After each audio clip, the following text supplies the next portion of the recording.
ప్రజలు ఇచ్చినటువంటి శక్తి సామర్థ్యాలతోటి వారు ఇచ్చినటువంటి అధికారాన్ని తూచా తప్పకుండా తెలంగాణ ప్రజల కోసం, తెలంగాణ రైతుల కోసం, తెలంగాణ పేదల కోసం, తెలంగాణ యువకుల కోసం, తెలంగాణ కార్మికుల కోసం, తెలంగాణ విద్యార్థుల కోసం సర్వస్వం ఆయన కష్టపడి ఈ ప్రభుత్వాన్ని ముందుకు తీసుకుపోవటంలో ఈనాడు అన్ని రాష్ట్రాల ప్రజలు, ప్రభుత్వ అధినేతలు కూడా మన పథకాలను చూసి ఇన్ని పథకాలు ఆ రాష్ట్రం ఏ రకంగా అమలు చేయగలుగుతుందో పరిశీలించండి అని చెప్పి పంపించే స్థితికి ఈనాడు భారతదేశంలో ఉన్నటువంటి మిగతా రాష్ట్ర ప్రభుత్వాలు తెలంగాణ వైపు చూస్తున్నాయి.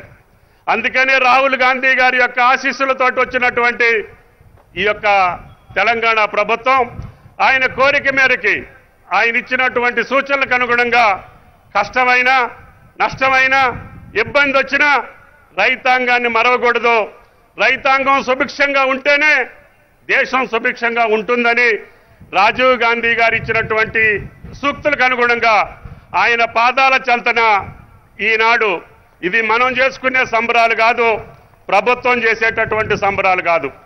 పొలాల్లో, గట్ల మీద, చేలల్లో రైతులు చేస్తూ ఉంటే ఆ రైతు సంబరాల్లో భాగం పంచుకునేటట్టుగా అంట ఈ ప్రభుత్వ అధినేత రేవంత్ గారి ఆధ్వర్యంలో మేమందరం మీ ముందు నుంచున్నామని చెప్పి మీకు ఈ సందర్భంగా మనం చేస్తున్నాం.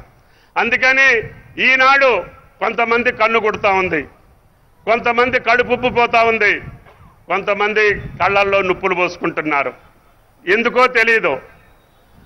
కేంద్రంలో ఉన్న ప్రభుత్వ అధినేతలు కూడా ఇంకా అది చేయలేదు, ఇది చేయలేదు, రుణమాఫీ పూర్తి కాలేదని. మా ముఖ్యమంత్రి గారు పార్టీ ఎన్నికల ముందు చెప్పింది 2 లక్షల లోపు ఉన్నటువంటి రైతాంగానికి మేము రుణమాఫీ చేస్తామని.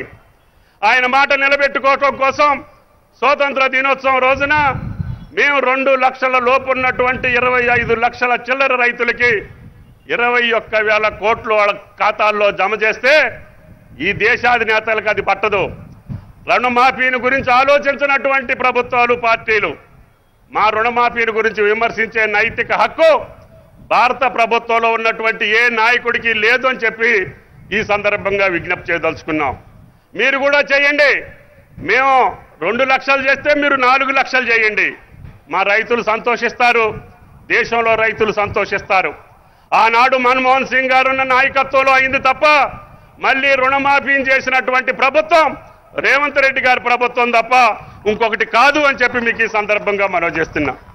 అదేవిధంగా మేము కూడా మళ్ళీ యొక్క రైతు భరోసాని ఇవ్వాలని చెప్పి ఆనాడు గత ప్రభుత్వాలు ఎన్నికల పేరు చెప్పో, ఎన్నికల కోడ్ చెప్పో నాట్లప్పుడు కాకుండా కోతలయ్యేదాకా కూడా ఇవ్వనటువంటి పెద్దలు ఈనాడు మా రైతు భరోసాను విమర్శిస్తున్నారు. వాళ్ళు గతంలో చూసుకుంటే 18లో మొదలుపెట్టినటువంటి రైతు బంధు ఏనాడు కూడా 4 నెలలు 5 నెలలకి తక్కువ ఎప్పుడు వేయలేదు. కానీ మన ముఖ్యమంత్రి, ప్రజా ముఖ్యమంత్రి రేవంత్ రెడ్డి గారు అన్న కష్టాలున్నా మనం పంట కాలానికి వేయాలి, రైతు విత్తనం పెట్టుకునే రోజుకి ఆయన జేబులో డబ్బులు ఉండాలి, నాటేసే ముందే నువ్వు డబ్బులు ఇవ్వాలని చెప్పి బట్టి గారి మీద ఒత్తిడి తీసుకొచ్చి ప్రభుత్వంలో ఉన్నటువంటి మంత్రుల యొక్క సహాయ సహకారాలతోటి ఈనాడు ఒకే ఒక్క వారంలో ఏ చరిత్రలో లేదు గత 3 నెలలు 4 నెలలు వేసినటువంటి రైతు భరోసా ఆ రోజు విశ్వవిద్యాలయం నుంచి మేము ప్రకటించాం. ముఖ్యమంత్రి గారు 9 రోజుల్లోనే 9,000 కోట్లు వేస్తానంటే అందరూ కొద్దిగా అపహాస్యం చేశారు. అదేవిధంగా దాన్ని కాదులే అని చెప్పి ధీమాగా పండుకున్నారు. కానీ ఈరోజు సాయంత్రం లేచి అరే ఇది ఎట్లా సాధ్యపడింది, రేవంత్ రెడ్డి గారు చేసేటటువంటి ఈ కార్యక్రమం నిజంగా జరిగిందా అని వాళ్ళు లెగిసి మేలుకొని తేల్చుకునే లోపులోనే 9,000 కోట్లు ఈరోజు రైతుల ఖాతాల్లో సుమారు 70 లక్షల మంది రైతుల జేబుల్లో ఇందాక సుల్తానియా గారు స్విచ్ ఆన్ చేసి ఇక్కడికి వచ్చారు అని చెప్పి కూడా మీకు ఈ సందర్భంగా మనం చేస్తున్నాం.